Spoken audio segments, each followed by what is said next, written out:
El Vélez, el Vélez. El fenómeno que todos quieren ser. El chamaquito que no pueden entender. How we doing, guys? How we doing? Episode 72 of El Boricua El Parcero podcast. I'm your host, El Velez El Boricua. How are we doing? Big episode. Giant. Absolutely giant. We're going to give a lot of congratulations today. There's going to be a lot of celebration. It's going to be a lot of celebration, as most you guys know, or if you haven't been in the loop under a rock the last, 48 hours.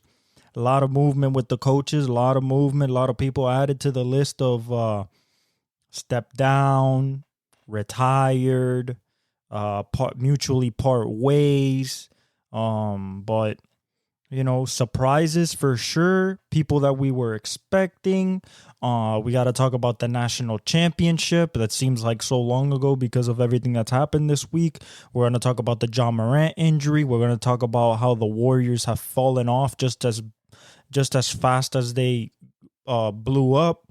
We're going to talk about how the Lakers lineups is what the problem with Darvin Ham is, and his defensive philosophy is already not what he should bring and look for in today's NBA.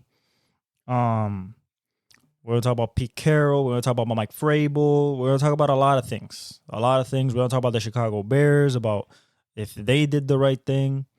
But starting off, we want to give congratulations. Congratulations on the greatest career. On the greatest career of a head coach. Bill Belichick has, after 24 years, has decided to mutually part ways with the New England Patriots. Yes, he still wants to coach. He still will coach. Atlanta's in the running. Carolina supposedly would be in the running. A person like Matt Eberflus is probably singing his rejoices right now, because it would have gotten scary if they said, "Oh, we're not retaining you," and it's like, "Oh, we're going after Bill, maybe." I believe that he'll go into the NFC. I do not think that Bill will stay in the AFC. Although he has decided to mutually part ways, so that means he has no restrictions on where he could go. I believe that he'll go to the NFC. Something about Bill Belichick. I mean, I'm a Dolphins fan, so it's been a lot of... He's caused a lot of this in my football fan life of the Dolphins. I've gone against him every Super Bowl he's been in, and I've only come up winning 3 times, 2 by the Giants and 1 by the Eagles. Came close to the Seattle one, really wanted that one, and then Malcolm Butler, steps in front of that pass, which they should have given to Marshawn Lynch on the carry.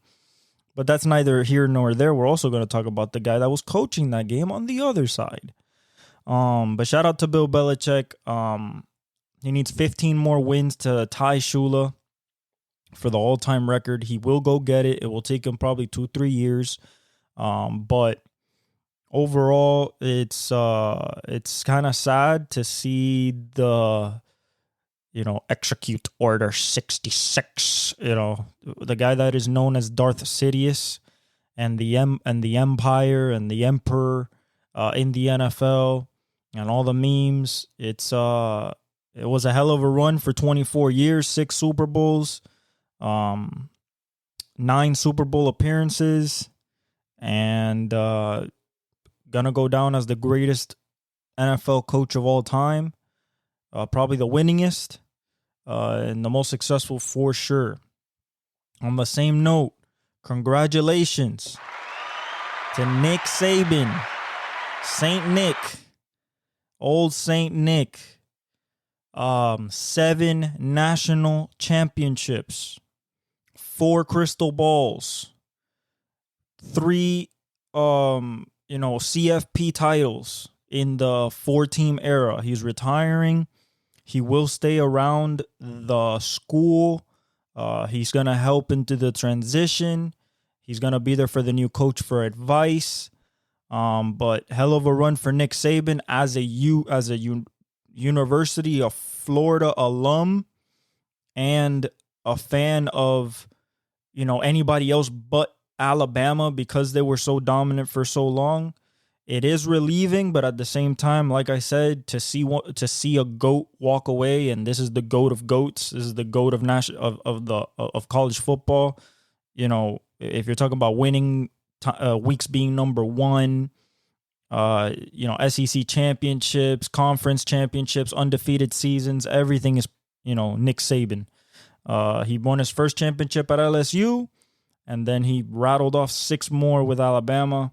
His player list is incredible, from the likes of Julio Jones, Amari Cooper, Calvin Ridley, Mark Ingram, Derrick Henry, Minka Fitzpatrick, Patrick Surtain, Quinnen Williams. You name it, Alabama has had it at every position, including now Jalen Hurts, Tua, Mac Jones. That was the position that took him the longest to get into the NFL at a starting role, but he did it. These coaches, Bill's 71, about to be 72. Nick is, late 60s, mid 60s. So it's understandable that, it's time to go. It's time for a change of scenery. Now, college football will be completely turned on its head. This will make Georgia more of the favorite for next year, even in the 12-team playoff. But, shout out to those guys. Another guy we got to shout out, along with this applause right here, Pete Carroll. Pete Carroll has been fired / transitioned into an advisory role with the Seahawks. He's 72 going on 73. If not, he's 73 already. Also, one of the greatest coaches in football history. Only one of 3 coaches, Barry Switzer and Jimmy Johnson, to ever win a national championship and a Super Bowl. All-time winning head coach in Seattle. Most playoff wins in Seattle. He's a legend. He's been there for 14 years. He's had 11 winning seasons. When you talk about greatness, Bill, Pete, Nick Saban, you're talking about the cream of the crop, about this generation. And, some generations before, Bill has been coaching for 49 straight years in the NFL. Nick Saban is almost going on, I believe, a total of maybe almost 30 years of coaching. Pete Carroll, same thing.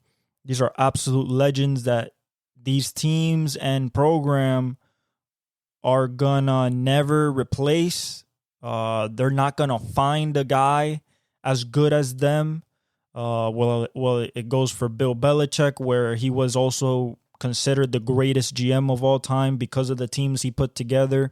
His visionary outlook on contracts and players' decline, and when to let them go and when to get new players. I mean, you're talking about a guy that got Randy Moss, went undefeated, and was 2 minutes away from having an undefeated season with Randy Moss there one season. When everybody thought Randy Moss was done, he breaks the record for touchdowns as a receiver with 24. You got Bill bringing in Darrelle Revis, winning a championship with him, moving from Chandler Jones, and then winning a championship the next year. So, a lot of questionable decisions that Bill has made throughout his career has kind of led to championships and success. That's why he's respected along with everybody in the history of football. And we'll see where he goes. Atlanta's interesting because they have no quarterback. The Chargers are interesting because he does have a quarterback. He has receivers. He has a good defense that he could set up his system. But, Robert Kraft today said, hey, we talked about it, him and Bill, about maybe him stepping down from the GM position and maybe giving more power to another person. But that's Robert Kraft said it would be too confusing. A guy that's controlled the team for 24 years and led it to so much success, making the decisions in the draft and player personnel, being the GM basically as well as coach. and doing it so well and so efficiently, at least until the last few years, you know, it's tough to take away that power. So do I believe that he'll just be a coach at whatever stop he goes next? Yeah, I believe that he will just be a coach. He might have some say in the players because he's Bill Belichick, and the GM will ask for help or, guidance or advice. But at the same time, I think Bill is okay coaching right now. For Nick Saban, the plan, according to him at least, is like he enjoys broadcasting. He enjoys TV. He's still gonna have an office in Bryant Denny Stadium.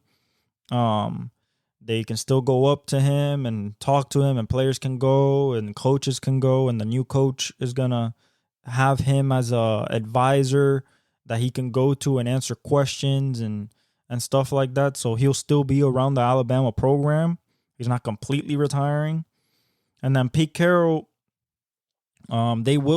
he will have offers, I believe, from other teams because it is Pete Carroll. But he was offered to move into an advisory role in the front office by the team. So because they like him so much, they know how much of a legend he is. They know how much he means to the city and the community, and just the energy of having him around. He fought to keep coaching. He laid out the plan and he fought to keep coaching, but the Snyders decided to, move forward and try to put him in an advisory role. He still wants to coach. He's expressed that adamantly. So it'll be very, very interesting to see what teams go after him, what teams, try to get interviews and stuff like that. Another guy that people thought wouldn't get fired because he's such a good coach, being removed 2 years from an AFC Championship appearance, if not 3, Mike Vrabel. Now, Mike Vrabel is out as a Tennessee head coach. Of course, they had a bad season this year.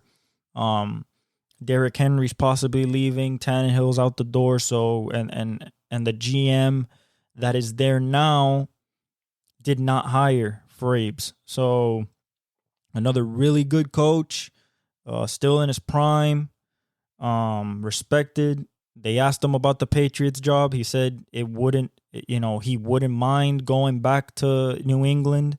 I believe it's between him and Gerard Mayo for that job. I don't think that they will look at anybody else particularly. So I think it would be him or Gerard Mayo as Bill's replacement at the head coaching position in New England. Another thing we got to say is this is a bad joke. I don't know what the Chicago Bears are thinking. They fire everybody under the sun except their head coach and GM. The GM can stay. He's done pretty good in his moves. Montez Sweat, getting DJ Moore. So I respect that. But Eberflus, I guess they kept him because in the last few weeks, once he kicked out his DC and became the sole play caller on defense, the defense was top 10 in the league. So I guess they're weighing on hope there. But at the same time, with having the number 1 pick, I think that it would be very wise to have an offensive mind at the head coaching position. I have a feeling that they do want to stick with Justin Fields. I haven't heard anything. Nothing has come through the wire just yet. We're very early. The combine hasn't even happened. We're not even close. But to me, I think that Chicago should have moved on from Eberflus and looked for an offensive-minded guy. I get that it's Chicago, Mike Ditka, and Singletary and everything, and defense is part of their culture, but still, you're in a brand new NFL. You've never had a 4,000-yard passer. Your offense is known to be malign and anemic year after year after year. with the number 1 pick to have a possibility to draft Caleb. If you don't want to draft Caleb, you draft Marvin Harrison Jr. You have to find ways to get him and DJ Moore the ball if you are going to draft him. So all in all, I think that they should have gone maybe offensive. We'll see how it pans out. Another team that's kind of stuck. Daboll's a good coach, but the Giants, they have an albatross of a contract with Daniel Jones. That's going to be very tough to deal with. So that's it for the coaching carousel right now. A lot of vacancies, and then there's still John Harbaugh, which, what will he do? What will he do? Will he leave the maize and blue? Or will he keep going and try to chase another championship? He said that he accomplished everything he wanted to do at Michigan. He hired a NFL, agent. I expect that his biggest want is going to be the Chargers because of Justin Herbert and the ability that he has at the quarterback position and also the players that he has. And it's in LA, just like when he was in San Francisco. We'll see how it goes, but I think he's going to the Chargers. If not, Bill can go to the Chargers since he has an established quarterback there. But it's going to be very interesting. Another guy that can just pop in out of nowhere is Tepper. Tepper can offer Bill Belichick $35 million a year. He's one of the richest owners in sports, period. He can offer him an obscene amount of money, a lot of ka-ching, and maybe Bill, decides like, hey, I can work with Bryce Young, I can work with that defense, and all I have to figure out is the offensive line and everything. But I feel like Bill wants to go to a place where he can win now, because he is about to be 72, 73. I believe that he would want to win now and not wait 5 years to try to build another program. Especially him not being a GM. So let's move on to, before we get to the national championship, we'll keep everything football together. So we'll talk about the national championship and the predictions for the playoff this wild card weekend a little bit later in the pod. Let's talk about the NBA. 2 things that I've been seeing over the past couple of days and through the highlights. I think let's first talk about the big bomb. Ja Morant, torn labrum. I believe he had his shoulder surgery today. It was successful, but he's out for the year. I believe that basically puts a stake through the heart of the Memphis season. They're gonna tank or soft tank since they still have Triple J. They still have Desmond Bane and Marcus Smart and Derrick Rose. But they're going to try to win. I don't think that they'll win a lot, maybe against the bottom feeders, but they're a bottom feeder themselves.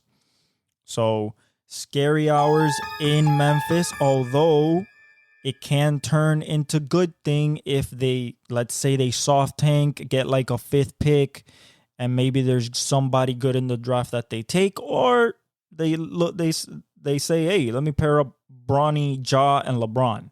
If they want to go that crazy route. I doubt it, though. I doubt it.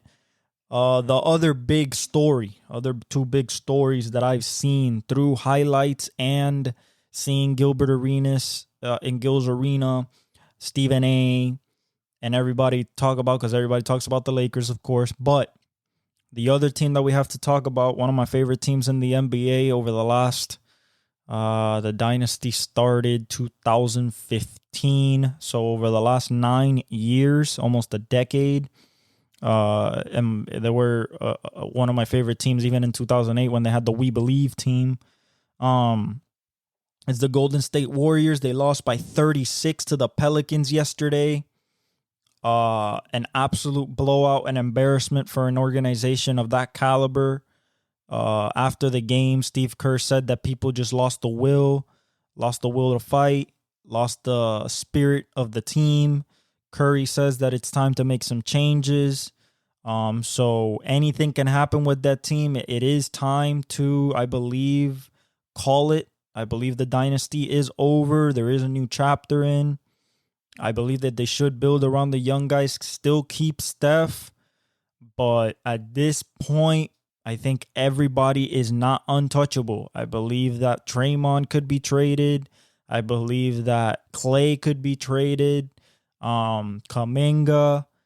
It's going to be very, very tough there. Right now, I believe they're 12th. Utah just passed them for possibly 12th in the standings. Let me check right now because I knew that the Lakers were at 10. But, it's a very, very sad thing to see. All the good things must come to an end, of course. But if we look at this standings, I mean, Boston just beat Minnesota yesterday. It was a close game. I still have to see the highlights. I couldn't see it today, but I'm going to see them after the pod. But they're 18-0 at home. They're a wagon. Milwaukee is falling more and more behind. They're at 4 back. Philadelphia's at 5.5 back. So Boston is flexing their muscles. They're still 8-2 in their last 10. They're definitely flexing their muscles. A team that is kind of making a little comeback into the playoff picture, as in like not the play-in, but the playoff picture, is the Indiana Pacers. But then again, they are completely stuck at 4 with New York 7 behind 1 and Cleveland 7 behind 1, and they're all tied at 7. Miami is 7 right now, 8 behind. Orlando has kind of dropped off a little bit. They are 8 behind as well in 8th place. Chicago snuck in to the play-in. They're 9th, 12 games behind, and Brooklyn is the 10th team. If we look at complete disappointment, Atlanta, Toronto, and then Charlotte, Washington, Detroit, we don't got to talk about those teams. You're doing garbage, okay? Garbage. When you talk about winning, that's crickets, because they don't win, and they get blown out too. If we go to the West, Minnesota still won, but it's a half a game lead over OKC, who beat the Heat yesterday in a close game. Minnesota's 5-5 in their last 10. OKC's kind of hot. They're 7-3. So is Denver. Denver's 1 game behind in 3rd place. The Clippers are staying very strong, only 2 games behind 1st. Sacramento is staying very strong at 5, 3 behind. New Orleans has climbed up all the way since 10. About a week and a half ago. They're 6, 3.5 behind. It is very, very tight at the top right now. And 2-3 games stretch, bad or good, by any of these teams is gonna get they're gonna get pushed up. Same boat for the 7th seed Dallas right now. They're 4.5 games back, so 1 more game back than New Orleans, so a little bit farther back, but still kind of in striking distance. And then you see a little separation. You got Phoenix at 7, Lakers at 9, being 7.5 back, and Houston at 7.5 back. At 11, you got Utah. Remember, I said that the core was good with Keontae George, Lauri Markkanen, Colin Sexton, Abaji. They're flexing their muscle a little bit. They've won their last 3, 8-2 in their last 10. They're kind of finding their rhythm. And then Golden State, 17-20, 9 games back. 4-6 in their last. It is bad over there. It is bad news, Bears. It's burning. It's burning over there. We got a fire. Memphis, Portland, and San Antonio. We know what this is. 2-8 for San Antonio in the last 10. 3-10 for Portland. 6-4 for Memphis, but no Ja now. So I expect that to be a little bit worse moving forward. Let's talk about. Okay, so his name is Darko. Darko Rayak. It's a European name. Rajakovic is the coach for the Toronto Raptors. And they faced the Lakers in LA in a game where it caused him to go irate in the post-game interview. because the disparity in free throws was 23-2 in the fourth quarter. And he goes off saying it's unfair and that if you're just going to give them a win, just tell us so we don't show up and everything like that. And it goes back to an issue that I've been speaking about over the last few years to my friends and to my dad. And it's the issue that the Lakers predominantly get foul calls. It used to be less egregious when Kobe was there, but once LeBron arrived, it has been a disparity of massive proportions, and it happens at times that is very fishy in big games. We're talking about playoff games, in-season tournament games, play-in games, and it is probably the worst team for me to watch because as a fan, you know it's coming. You know that if they're down 11, you're going to hear probably like 5 minutes in a row. They're going to be in the bonus and they're going to shoot.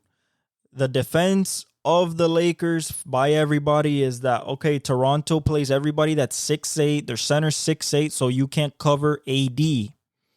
Okay, understandable. But at the same time, the same type of fouls that the Lakers are getting, the same type of contact is not getting whistled for the other team. I've had a problem with this. It got exposed against Denver. It really was really like pronounced versus Golden State in their second round matchup last year. I don't like it. I believe that it dilutes the game. It kind of like makes you know who's going to win, especially when the Lakers are at home. I get that you get a favorable whistle, but that's kind of going overboard when you have guys driving to the rim, getting contacted, and not getting the call. And on the other side, you got a guy like Austin Reeves that foul baits and only looks for the foul whenever he gets contacted, kind of like a James Harden used to in Houston, and he gets constantly rewarded. I don't think it's fair, although I know that the NBA wants the Lakers to win. A famous David Stern quote is, I want the Lakers versus the Lakers in the finals. That sums it up. They're the NBA's darling. They've been since, basically Kareem was there in the late 70s and 80s with Magic. And when Wilt came over. So I understand it, but at the same time, I don't want to see it in the playoffs. Regular season is fine. But when it's really pronounced and the only way to really beat the whistle against them is to be better, which is what Denver did by completely sweeping them and not giving them a shot at ever even being in the series, that's when it's pronounced. Because if you go back to look at the free throw disparity in that matchup versus the Golden State matchup, it's pretty bad. It's pretty lenient towards the Lakers. I get that the Golden State Warriors jump shooting team, and they have small people just like the Toronto Raptors, so they're gonna foul AD and stuff like that. But even take out the intentional fouls at the end of the game, it's still 13-2. That's not conducive in a game that was 1-1 by the Lakers. Next is the College Football National Championship. Shout out to Michigan. I should have, I don't regret my decision for going with Washington. I thought that they could, do some damage. But, when you think about it, the Big Ten recruits better, more talent, but that's not the issue in this case. The issue in this case is that Michael Penix was never comfortable. It was always this in his head from snap one. Since snap number one of the game, he was never comfortable. He missed 3 deep balls that he usually makes. The holding call against the number 73 and then the false start against 73 didn't help, especially on the long ball where he held and Odunze finally caught a long ball. It was a close game. It was winnable. They had chances, but then Michigan, first of all, Michigan scored pretty quick. You had the 2 Donovan Mitchell touchdowns on 2 touches. He had 2 touches, 2 touchdowns. That was his first. That was his first half. One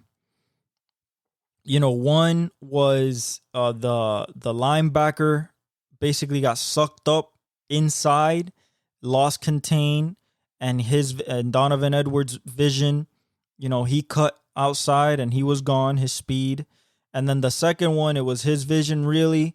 Another play where the misdirection worked.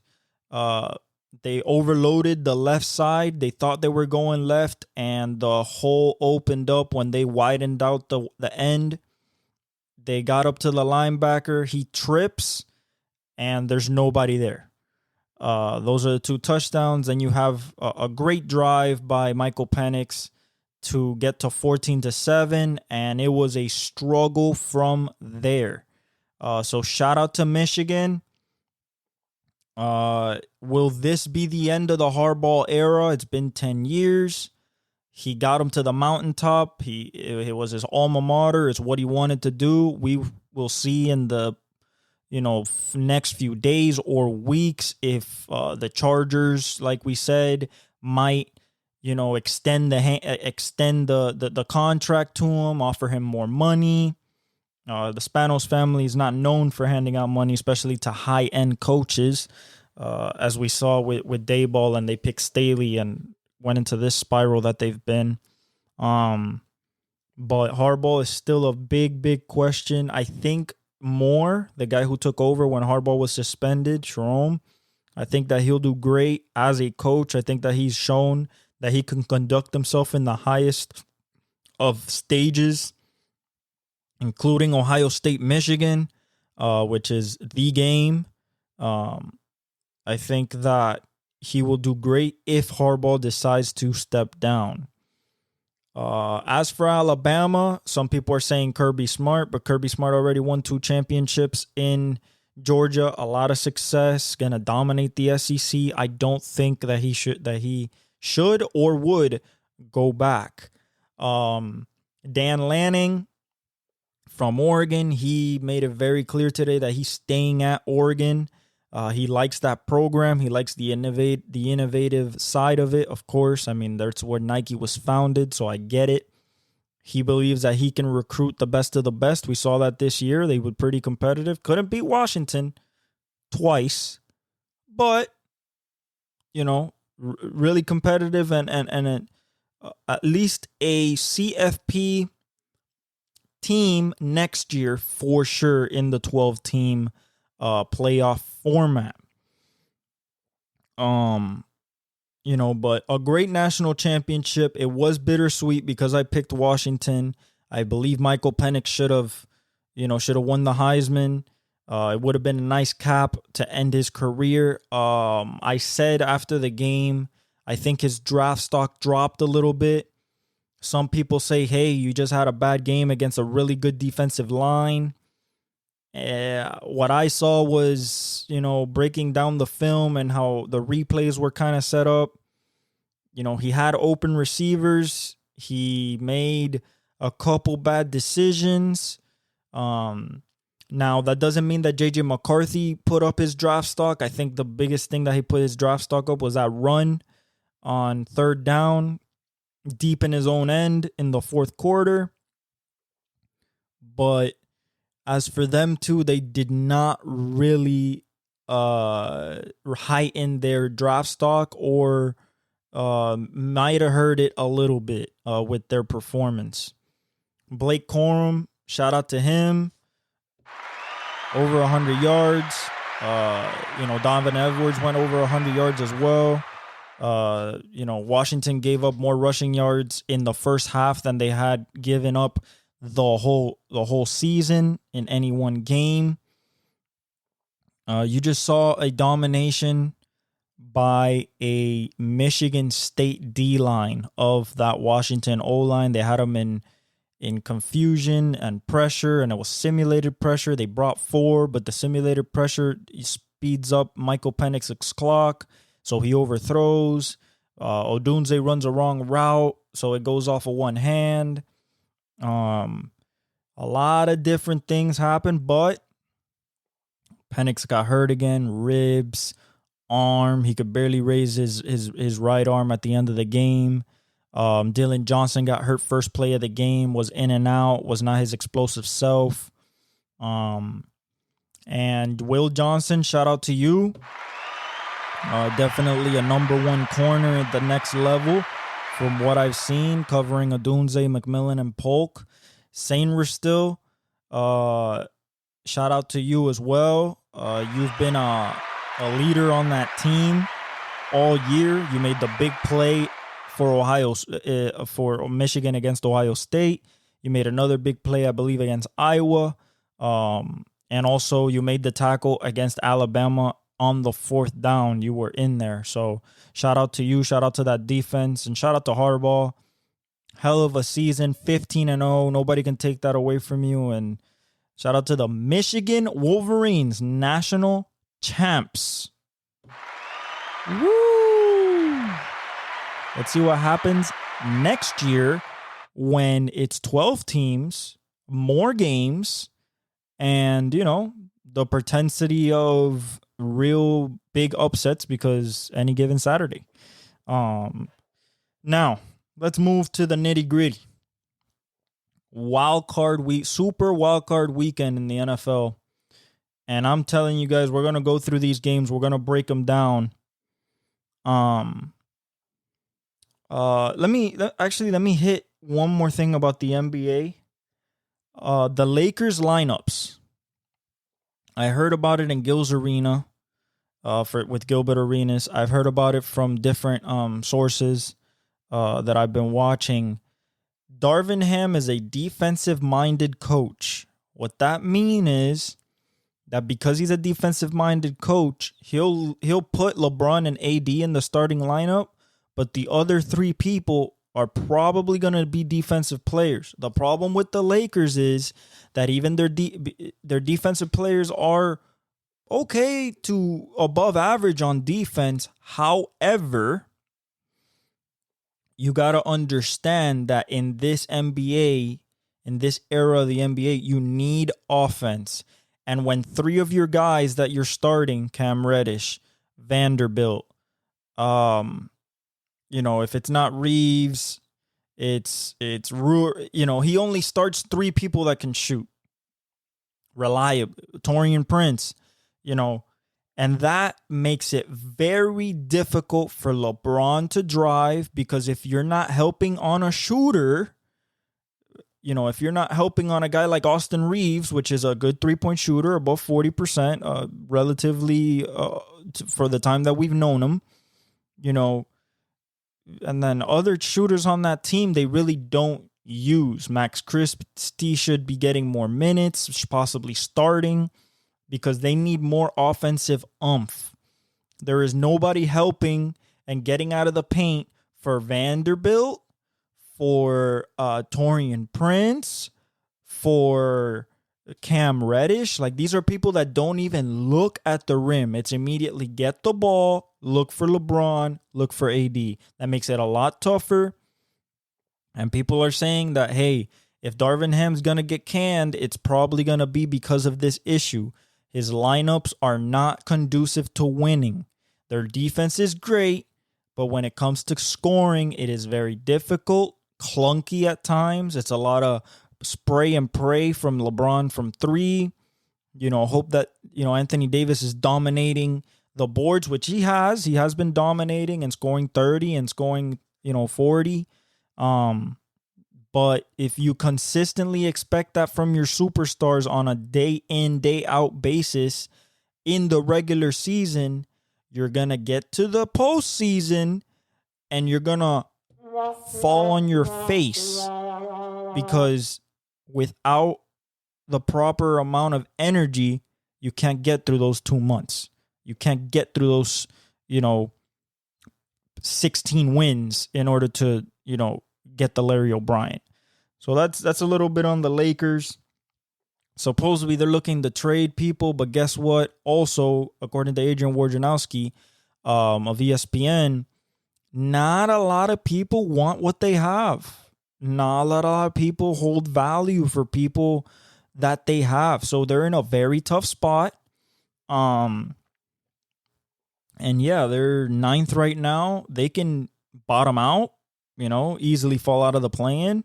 Maybe they get on a hot streak, but it's not going to last. Your flaws will be exposed in the playoffs, regardless if you have the favorable whistle. If you face Minnesota, you will get exposed. If you face Denver, you will get exposed. If you face OKC, you will get exposed. If you face the Mavs with Derek Lively, I have a feeling that you would get exposed.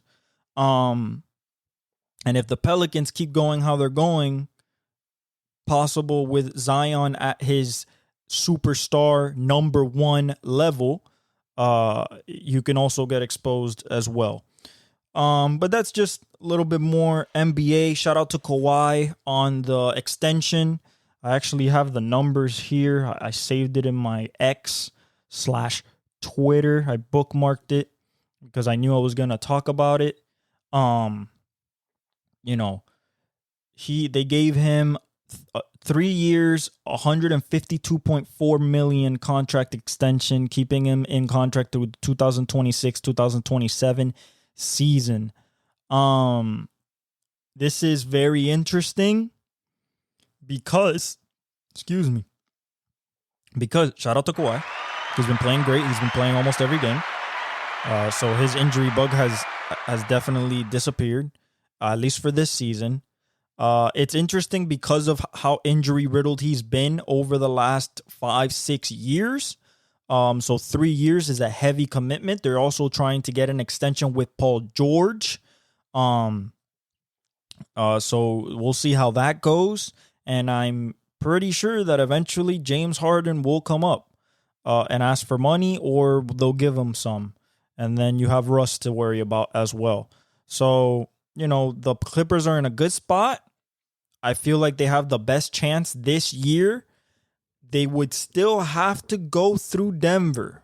I'm not really worried about Timberwolves and OKC with them because they have the requisite amount of scoring and defense to stop those two young teams. However, with Denver and Jokic's experience, Jamal's savviness, and Malone's rotations, and every player playing to the best of their ability within the system, I believe that the Denver Nuggets would cause a lot of problems for the Clippers in the playoffs. So if there were, let's say, a Western Conference Finals with Clippers versus Nuggets, I'm probably going Nuggets there because of Nikola Jokic. Okay, time for the nitty-gritty. NFL Super Wildcard Weekend. First off, let's start with one of the big ones. Dolphins-Chiefs.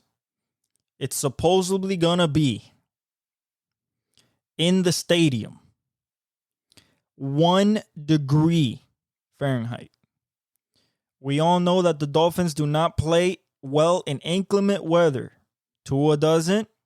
The only guy on our team who has proven himself in inclement weather is also our biggest weapon, Tyreek Hill. Now, is there a possibility that because KC is hampered by their receiving core, that we win this game? Yes. But to me, it is not likely. The reason is we signed Bruce Irving. We signed some pass rushers.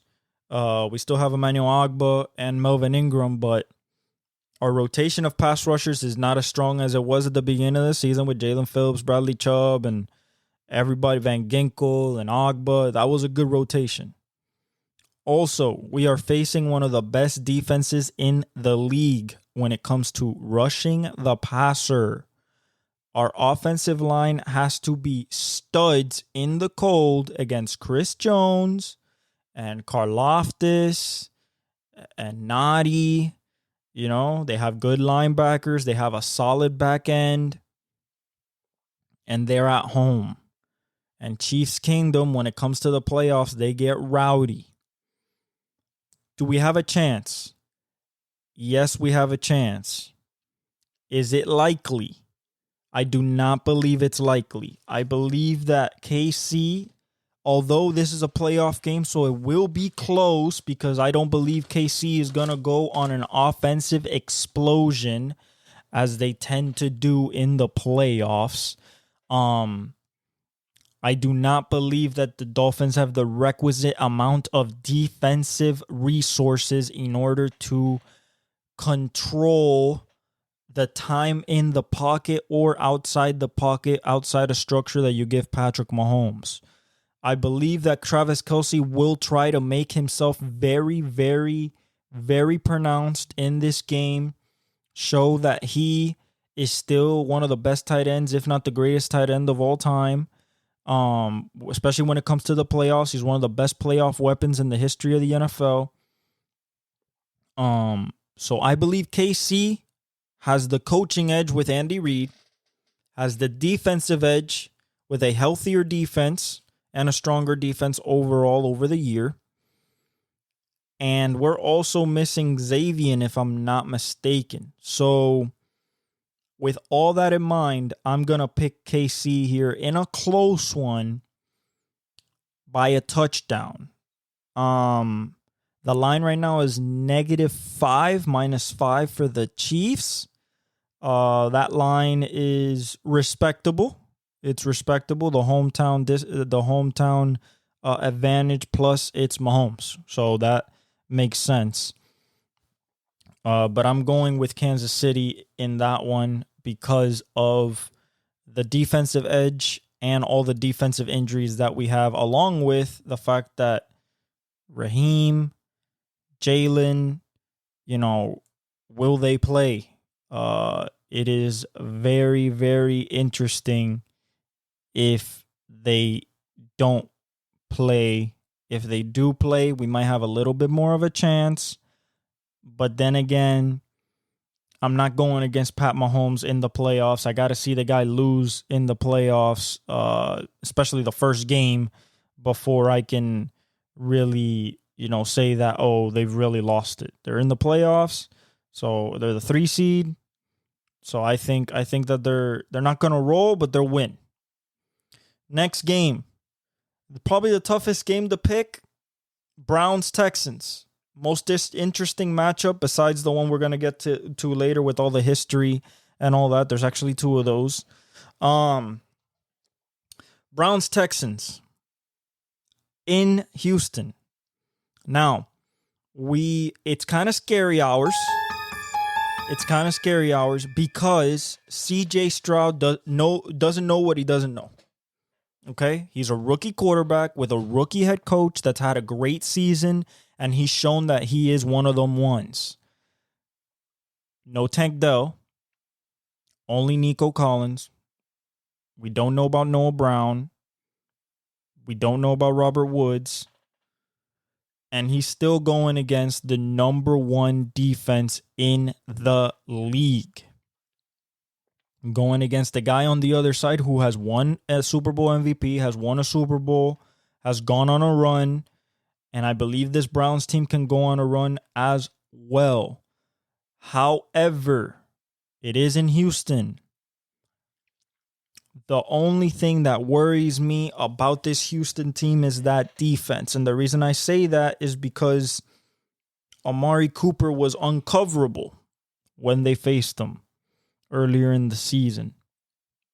So, although I love CJ Stroud, I love Will Anderson, D'Amico, I love all that. Okay? I love all that. I believe that Kevin Stefanski, Joe Flacco, Amari Cooper, and that defense led by Myles Garrett and Denzel Ward, if he plays, because he hurt his ankle today in walkthrough, freak accident type thing. Or hurt his knee or sprained knee or something like that, but he's pushing to play. That happened today. Kind of like we'll talk about Jair Alexander. He twisted his ankle as well. I give it to Cleveland. I give it to the experience. I give it to the guy back there that has been there, done it, knows the pressure of a playoff game. And just overall, I give it to the better defense. I give it to the better back end. I give it to the better line. I believe that they're going to have CJ under pressure, especially Myles Garrett and Zadarius Smith. I don't think that Houston will be able to run the ball much. I believe Cleveland will try to run the ball, be somewhat successful at it, but I think most of their success will come with the pass, especially to David Njoku. Watch out for a big day from the tight end, because Joe Flacco will find him. He will be open, and he will make guys miss and run fast. So I'm going to go with Cleveland in that one. Although, if Houston wins, let me repeat this. If Houston wins, not a shock, not a bombshell. CJ Stroud is that good. So if they win and they move on and this wonderful rookie season keeps going, I would not be surprised. But I think I'm going with experience. I'm going with the guy that has already won the big one. Behind center, a guy with a really good offensive line, and facing a defense that's not as potent as the one that he has on his side. So I'm going to go with the Cleveland Browns. Next, Steelers, Bills. Very dangerous game. TJ Watt will not play. That means the Bills will win. I believe this defensive rotation of defensive linemen will give Pittsburgh fits. They have enough on the back end with Poyer, and I don't know if Rasul Douglas will play, but they have Bernard is back there. Bednard. I believe that even though the Steelers will try, and I mean try to shut down Stephon Diggs, I don't believe that will happen. I believe he'll get open. He'll torch him once or twice. He'll catch like 12 balls. And with no TJ Watt, you're putting a lot of Alex Highsmith and Hurtig, the rookie. And I believe that the Bills have too much firepower. Too much firepower with James Cook, Josh Allen being an absolute demon, and Stephon Diggs on the outside. Gabriel Davis could wake up again out of nowhere. We've seen it before. Khalil Shakir could blow the top off a defense. There are a lot of ways that this team could get absolutely trounced. Now, Mason Rudolph, will he stick to the game plan, or will he just say, F it, 14's there down there somewhere, and make a big mistake? The weather for this game in Buffalo is going to be classic AFC East weather. 21 degrees in Orchard Park. Both teams know how to play in the cold. I'm not worried about either team playing in inclement weather or in cold. 21 is not 1 degree like Kansas City's playing with. So I'm going with the Bills. They're at home, have the momentum, have won, I believe, 5 or 6 in a row. And with that offense, how balanced it has been since they got rid of Dorsey and put in the guy that was at LSU, offensive coordinator at LSU when Joe Burrow was there. The name escapes me right now. But since then, it's been a very balanced attack. It hasn't been a lot of hero ball from Josh Allen, just, picking his spots.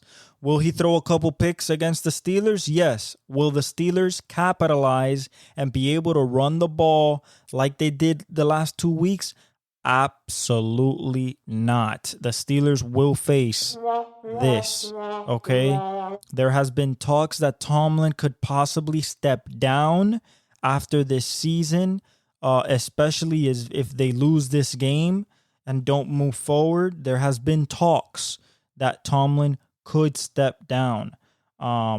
Nothing official, just rumors here and there. He might be getting tired. It's been 17 years, so I could understand that. But we'll see. Pat McAfee and Adam Schefter were talking about it. Could he go somewhere else? Could he step down? It's all a possibility. We start knowing that answer after this game. If they win, probably staying, because he's showing that he can win with a third string quarterback and no TJ Watt, which would be very embarrassing for the Buffalo Bills. I don't know if Von Miller will play this game. I imagine that he would, because it's the playoffs. He's been saving himself, I guess, all year for this. So if the knee is ready to go at any point, it would be now. So I'm going to give it to Buffalo at home at Orchard Park, all right, over the Pittsburgh Steelers. One of the historical matchups with a lot of intrigue and storylines behind it, especially now that Bill Belichick has parted ways from the New England Patriots. Green Bay versus the Dallas Cowboys in Arlington. Now, this is a very scary game for the Cowboys. Extremely scary. One, if they lose, is Mike McCarthy out the door and is big old Jerry Jones swinging a hot big bat going after Bill Belichick? He's been open to it, so that's a possibility. Another thing, this is Mike facing his old team where he won a Super Bowl with Aaron Rodgers, facing Green Bay with a new quarterback in Jordan Love, a young receiving core. As much as I would like to say that the Green Bay Packers have some type of advantage, especially in the running game with Aaron Jones, I don't know to what extent Jordan Love is a complete number one franchise quarterback against a team like the Dallas Cowboys on defense. Micah's going to be hunting. All the DBs will be hunting. These are young receivers. Mistakes will be made. It's a big stage. It's on the road. It's going to be loud. Dak will have the advantage. He's won 15 in a row at home. Or 16 now after the Detroit win. However, it would not, I repeat, it would not surprise me if the Cowboys shit the bed. They're prone to. I don't think it happens this week. I think they get past this week, but I think that it's going to be a closer game than most people think. I believe that Dallas won't dominate the game as much as people think. I think that Jordan Love will show that he's a franchise quarterback in this game. Jaden Reed will show that he's a franchise wide receiver in this game. I'm not sure if Christian Watson is going to play. They have done well without him the last 2-3 weeks. Aaron Jones is full go. I just don't think that they have the cats on the defensive line, in the linebacking core, and besides Jair, he twisted his ankle at practice. He said he's going to be fine. He's pushing to play, so we'll see. He's day-to-day. That happened today. If they don't got Jair, CeeDee's going to have a feast. It's just what it is. They don't have anybody that can cover CeeDee. CeeDee's going to be the offense for Dallas. I don't think they'll run the ball a lot. If they're leading by 14, 21, okay, they'll run the ball with Tony Pollard, Dowdle, and stuff like that. But I think that CeeDee Lamb will be the piece, and then the second piece will be Jake Ferguson. It's going to ride on Dak's shoulders. You know that every mistake he makes will be heightened, especially if they lose this game. I think they survive at home and move on. But would not be surprised if, one, Green Bay gives them a good game to the wire, and if Green Bay wins. But I'm going with Dallas at home, and I'm trusting in Dak and CD and Micah one more week. Okay? Now, moving on to the Rams and Lions, possibly the most storylines in this game. You have the Rams with Matthew Stafford going to the Lions with Jared Goff, two guys that got swapped for each other a couple years back. One went on to win a Super Bowl that same year. The other guy has been building towards that in Jared Goff. Jared Goff said this is not a revenge game. This is an overall game that he wants to bring a playoff win to the city of Detroit because they haven't had it since, I believe, 95. If not, it's 92. And it's gonna be tough for the Rams because of the Detroit offense at home. This Detroit offense can run the ball with Jahmyr Gibbs and Montgomery. This Detroit offense can dice you up in the passing game. Amon-Ra, Jameson Williams, if you think that he can't take the top off the defense, try him. And going against this young secondary, there's only one old guy in that defense, and that's AD. Now, can AD absolutely wreck the game? Yeah, he's tended to do so, especially in the playoffs. He will heighten his game to try to get another Lombardi, especially with this team, would be unprecedented. However, I believe that the Detroit Lions come in motivated, prepared by MCDC, knowing that possibly they're losing both their offense and defensive coordinators to the head coaching carousel in Aaron Glenn in the defensive side and Ben Johnson on the offensive side. So to win with this group, very talented. The only risk that I see for the Lions in this game is that Stafford will dice hit them up on the defensive side of the ball. He will have Cooper Kupp. He will have Puka Nacua. He will have Tutu Atwell, Kyron Williams. This is going to come down to who can run the ball, who can maintain possession, and who can hit the paint. Red zone defense and red zone efficiency is going to be the name of the game in this game. They're going to move the ball from the 20 to the 20. Who's going to bend? Who will break? That's what's going to end or break this game. It can go to overtime. This is a matchup where anything can happen. I don't believe it'll be a blowout for either side. I believe that it's very evenly matched when you look at the offenses. The defenses, I believe, is also evenly matched, considering that it's a young Rams defense. They can get schemed up. It's happened this year. Now, the Lions have a propensity to give up the big play, and they have three big play boys in Puka, Tutu, and Cooper that can take advantage of that, and an absolute assassin at the quarterback position. But I believe that Jared Goff, MCDC, get the first win in Detroit in the playoffs since the 90s. And I believe they move forward. I believe that ultimately they are the better team. They're the more talented team.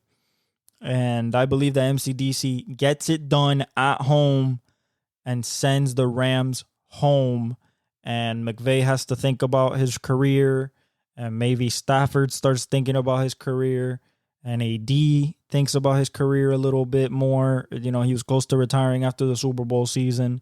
So, we'll see there. But I'm going with Detroit in what I believe will be a shootout. I believe that this has shootout potential all over it. And the last game, a game that is very confusing. Very you're staring at two teams that, what are they? Tampa put up a kind of bad performance in week 18, and the Eagles have put up a bad performance ever since they were 10-1, going into week 11, I believe. Supposedly, Jalen Hurts has not thrown all week because of that finger. Now, Are they in line to lose?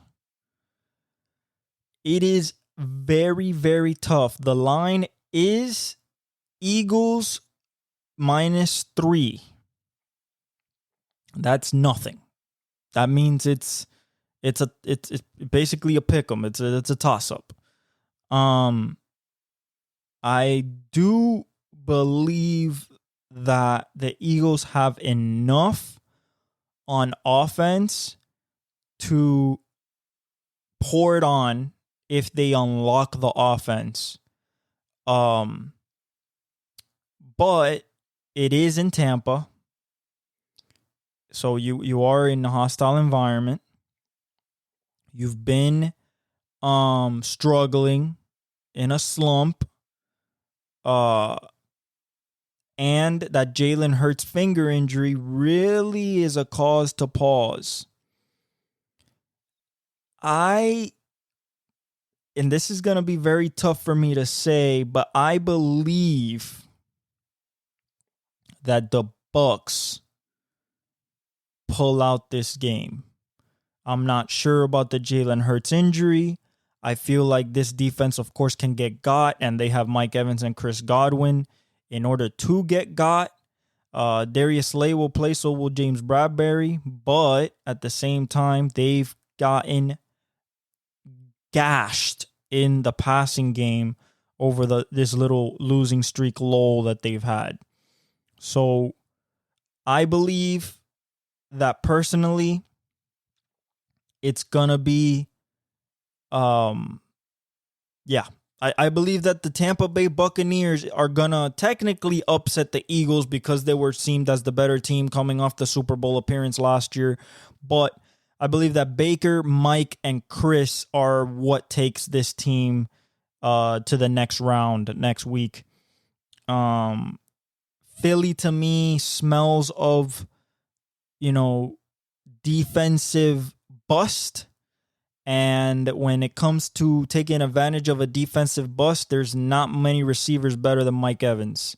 And, Baker will find them. They have Rachaad White as well. And when I look at the defenses, I rather, turnover margin is heavily slated and swayed and weighted against the Philly defense, because when we talk about turnover differential, Eagles are -10 and the Buccaneers are a +8. So if we're talking about the biggest thing that could determine this game is a mistake, a turnover, a fumble, interception, muff punt, I believe that goes into the Buccaneers' favor. They do have the more, I don't want to say talented, but more experienced Super Bowl champion linebacking core, as well as, Shaq Barrett is still there. Vita Vea is going to be a monster in the middle against Kelsey. That will be a great matchup to see. A lot of scary hours there, because that might determine the game, is that matchup right there in the interior. But I believe that Devin White and I believe is it Quan? No, I think Quan left. My bad. I completely had a brain fart about the second linebacker. Cheyenne Turenka. Let's see here. Kalijah Cansey, Vita Vea, Shaquille. Levante David. So I believe Devin White and Levante David, as well as Antoine Winfield Jr. coming off a great season, will be more effective and impactful on this game than the Eagles defense will be. I don't think it'll be high scoring. I think it'll stay within mid-20s, if not high 20s, possible low 20s, mid-teens maybe. The weather is really not that bad. We're talking about Tampa, so I don't think it'll be that much. 68, cloudy, not much to worry about there. Perfect football weather, if you ask me, for playoffs. I believe in Tampa. I believe Tampa has the requisite amount of defensive resources to slow down this Eagles offense. The only hope that the Eagles have is running the ball with DeAndre Swift and Kenneth Gainwell in a successful clip. I'm going to go out on a limb. I'm going to go Tampa Bay. I'm going to go the home team. And if the Eagles win, shout out to them. But I see it as a very tall order coming off this slump. And also Jalen Hurts and A.J. Brown both hurt. So I don't know to what capacity they're going to be able to affect the game if at their full extent. So those are my picks. Chiefs, Browns, Bills, Cowboys, Lions, Bucks. We went undefeated last year. That's very hard to do. We will try to do it this year. We'll see next week if we have gotten to that point. But it's going to be tough. It's going to be very tough to go undefeated. I hope that I go positive in the playoffs. That's also very tough. There's a lot of variables. One-score games could go either way, calls and stuff like that. But we're rolling with what we know. We're rolling with our knowledge, what we've known all year, based on all the variables. I believe in my picks. And I also appreciate you joining me for this season. It has been wonderful. It's not over yet, of course. There's also the NBA season. The MLB season will start talking about certain things that we're going to look for in the MLB. Next pod, I really want to go through the Pro Bowl rosters, the AP All-Pro list. And I don't know if the list for the All-Star game has come out yet for the NBA. But if they have, then we'll go through those too. And we'll get more and more into the coaching carousel and who gets hired and maybe more get fired. But other than that, I appreciate you guys. Thank you for all the support. I love you all. God bless. And I leave you with the outro.